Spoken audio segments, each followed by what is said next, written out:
Но вот сейчас издали. Ну где ж тут 2-3 человека выдвигается. И вот тут хорошая передача, сквозная, пролетает. И вот он шанс Гомеля. И вот под мои слова Гомель отличается 2-1. Вот вам и интрига. Не все еще завершено в этом матче. Возможно, 80-я минута. И здесь сразу выхватывает Шагойко, который просто в шоке. Бедный Казакевич. Мы говорили про то, что ударов створа здесь таких опасных нету у Гомеля. И 2-1. Но просто через какие-то рикошеты долетает, мне кажется, до кого? До Мартинкевича, который вышел на замену. И 2-1. Вот это будет концовка, возможно. Говорил ведь Горовцов, что мы всегда верим. Воротом одного прошел, второго нет. Подача Симоненко. Здесь он уже вел борьбу не с Русаком, рикошет. И вполне мог выйти на ударную позицию. Форвард Гомеля. Вот он момент! Буквально один всего лишь потребовался Симоненко для того, чтобы открыть счет. 8-й матч в сезоне 2026 для лучшего голеадора Гомеля и высшей лиги Беларуси.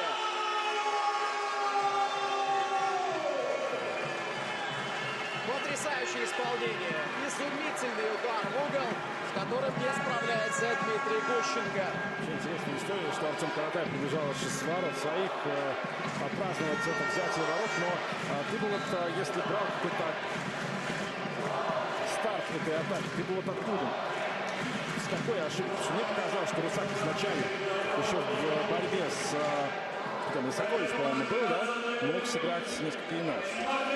Ну, я бы сказал, что в целом сработала задумка на... По этому показателю 1-3. Правда, по самому важному 1-0. Передачу Данилина, удар и гол! Гомельчане удваивают свое преимущество. Все поздравляют Виктора Сотникова. Видимо, именно он является автором этого важнейшего гола для зелено-белых. 71-я минута.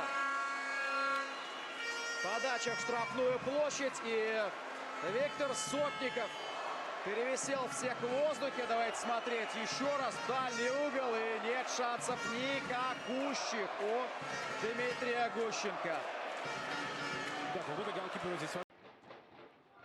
На Данилина. То есть у Протирашкевича. Там Заяц себе пропонував, а ось больш выкшталцона згуляў Данілін. Прастрэл забіваць трэба. І Гомель у меншасці ўсё ж такі гэта робіць. Ну вось гэта напруга, якая падвысілася, ўсё ж такі, як гэта можа не парадаксальна гучыць, не пабачыў. Да, гэта Селінскі зрабіў пас, ось так уздоўж лініі ворот літаральна, і Леонойдж у далёкі вугал мяч паслаў. Ну і вось роля Тимофея Симоненки, нават калі ён не забівае.